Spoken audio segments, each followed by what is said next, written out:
All welcome to Pamita AI world 18। आप सभी का मेरे YouTube channel Pamita AI world 18 में स्वागत है। और मैं पमिता सिंह गंडारी आपको पमिता एआई वर्ल्ड में आपका नेक्स्ट टॉपिक पढ़ाना चाहती हूँ, जिसका नाम है फ़िल्टर मेथड। ठीक है, मैं आशा करती हूँ आपने फीचर सिलेक्शन टेक्निक पीछे की वीडियो देख ली होगी, क्योंकि ये इंटर रिलेटेड है स्टेप बाय स्टेप। तो चलते हैं अपनी नेक्स्ट वीडियो में, जिसका नाम है फ़िल्टर मेथड। फाइन।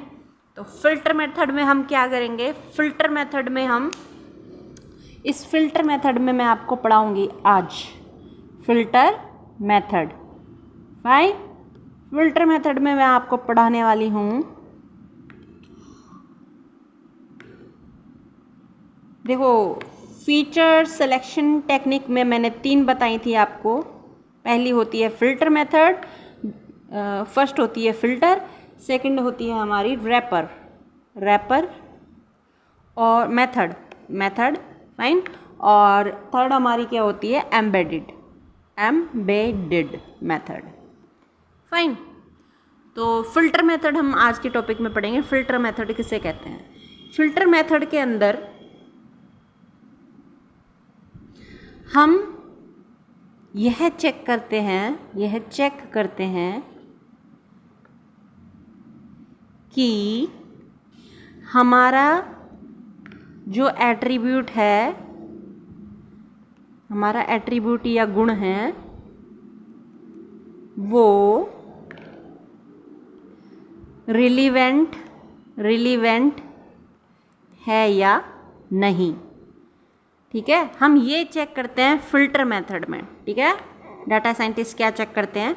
देखिए, जितने भी आप फ्लिपकार्ट, स्नैपडील, ठीक है, बड़ी बड़ी जितने भी आप जहाँ से शॉपिंग करते हो, ठीक है, वो सब की सब डाटा साइंटिस्ट और आर्टिफिशियल इंटेलिजेंस पर वर्क कर रही हैं ऑटोमेटिकली।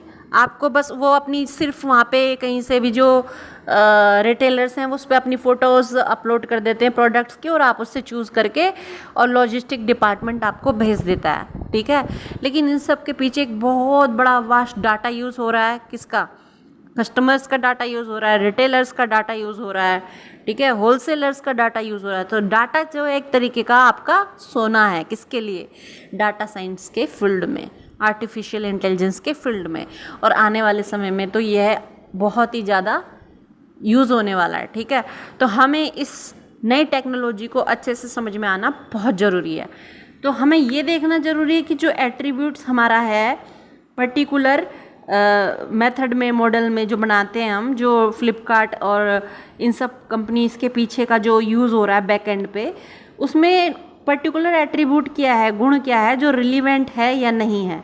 फॉर एग्ज़ाम्पल कुछ ऐसा डाटा भी आ जाता है, जैसे फ्लिपकार्ट वालों के पास कुछ ऐसा डाटा आ जाए जो फ्लिपकार्ट में यूज़ ही नहीं होता है। किसमें? फ्लिपकार्ट में या अमेज़ोन वालों में कहीं उस एट्रीब्यूट की ज़रूरत ही नहीं है, गुण की ज़रूरत ही नहीं है, उस डाटा की ज़रूरत ही नहीं है।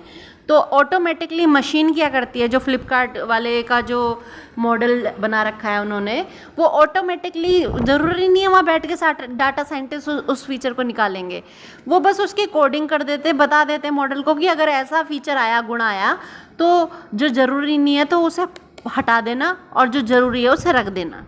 ठीक है, फॉर एग्ज़ाम्पल अब फ्लिपकार्ट पे कोई बंदूक बेचने लग जाए जो रिलीवेंट नहीं है, बंदूक तो बैन है, नहीं बेच सकते ऐसे ओपन में, लेकिन फिर भी कोई कस्टमर वहाँ बंदूक की फ़ोटो छापने की कोशिश करेगा तो वो नहीं ला सकता। क्यों नहीं ला सकता? क्योंकि वहाँ पर फ़िल्टर मेथड यूज़ कर रखा है। किसने? डाटा साइंटिस्ट ने, फ्लिपकार्ट्स के। ठीक है, तो इस तरीके से जो एट्रीब्यूट है या गुण है, उनको चेक करना होता है जो कि रिलेवेंट है या नहीं है। वो चेक क्या करते हैं? हालांकि दिख आपको मशीन रही है या ऐप रहा